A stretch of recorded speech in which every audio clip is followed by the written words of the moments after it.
Hey, welcome back. So we've already gone ahead and started our first scan and even taken a look at the results. Now we're going to give Nessus a little more privilege by entering Windows credentials. We're going to run our first credential scan, see if we can go a little deeper and possibly find even more vulnerabilities. When we get our results, we're going to take a look and see what can we do to possibly remediate any of these risks that poses threats to our environments. Let's go take a look. I'll just go to My Scans. We're going to create a new scan, new basic network scan, and let's call it basic network scan 2. Very complex name. I don't know how they're going to know what this is when they find it. We want to get the IPs of what we want to scan. Those are our devices. We're going to put a description, credentials scan. It's going to be in the same folder as the last scan. We don't really have folders yet. And you can put your email if you want, and you can schedule it if you want. We're going to skip that. We're going to skip a lot of this.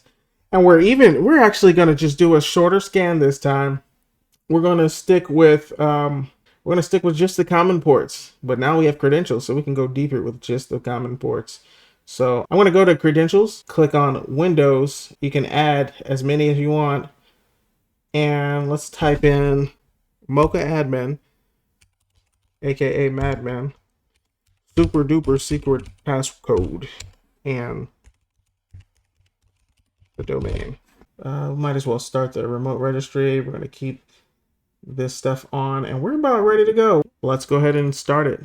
Go down to save, hit that down arrow, and let's launch. Okay, cool. So we'll be back in a few minutes when it's finished. All right, let's get back into this. It's time. Basic Network Scan 2 finished. Let's go ahead and click on it. Oh snap! We did a smaller scan, and there's way more vulnerabilities. We got high, we got critical, we got medium, and there's 200 plus info for each one. But look at all these. Let's go look at our workstation real quick. 83 high. Whew. Multiple issues. These are entire folders. Mozilla Firefox has 173 issues itself. And let's see what they look like. All of these are critical up here. All of these are the first 50 are critical. I wonder what it is. Look at all these critical. Oh, man. Let's go back to the first page. What is this? Let's see what it says. Wait. Did I see that correctly? Vulnerability score 10. Let's go see. What is this? The installed version of Firefox is earlier than 22 and is therefore potentially affected by the following vulnerability. Wait, it's older than 22. Let's go to firefox.com. Get Firefox for Windows, because our workstation's Windows. We're on our Linux box, don't forget. Release notes. Version 120. And we have version less than 22. Yo, my God. How many of these vulnerabilities? There's 54. What is this? Is that just for, let's go back. We'll want to click this back so we don't mess up our scan. Look at all of these our version discrepancies. We can eliminate, as you can see, a lot of these vulnerabilities can be related to the same issue. Turns out somebody secretly went in the back and installed all this old software just to see if we just grab stuff from over the internet. Firefox, TeamViewer, AnyDesk, all that good stuff. Will that show up in the vulnerability report? There's Oracle, JRE, that's Java. All these Java errors about Java is less than this or less than that. The current Java is 391. We had 181. Very old. So let's go ahead. All these alerts that we're seeing right now So many of them, if you look at the notes, it just says do some kind of update.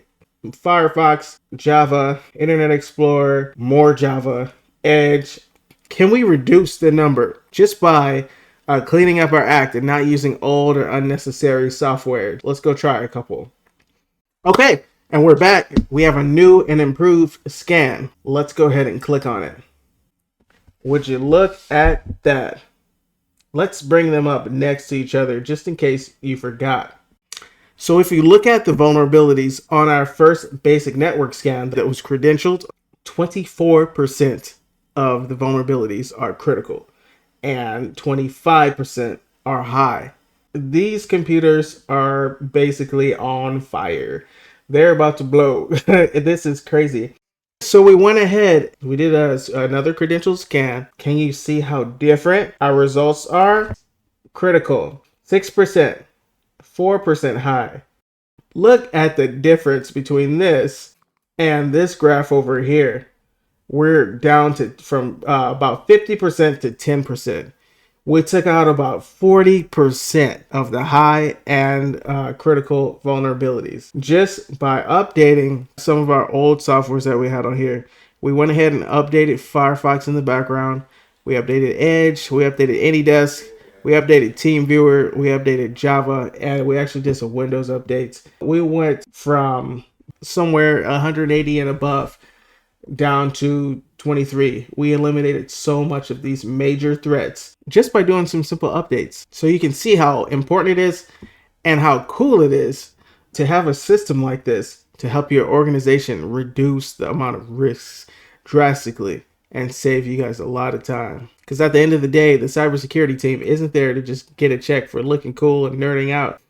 They're there to help create a safer environment for the users and stakeholders and everybody's data. So look how fast we were able to do that just by looking at these reports. It makes it so much easier to understand what's going on in your environment without having to do so much work, so you can focus on fixing what your issues are without reinventing the wheel. So if you take a step back and look at it, our environment's coming along pretty nicely. We have our server, we have our workstation. There's a Kali machine on our network doing vulnerability scans to help keep us safe and get rid of a lot of these risks to protect our environment. Thanks again for watching. Hope you enjoyed it. I hope you learned a little something. Feel free to leave a like below. Any questions, concerns, compliments, please leave that down below in the comments. And I'll talk to you guys next time. Have a great week.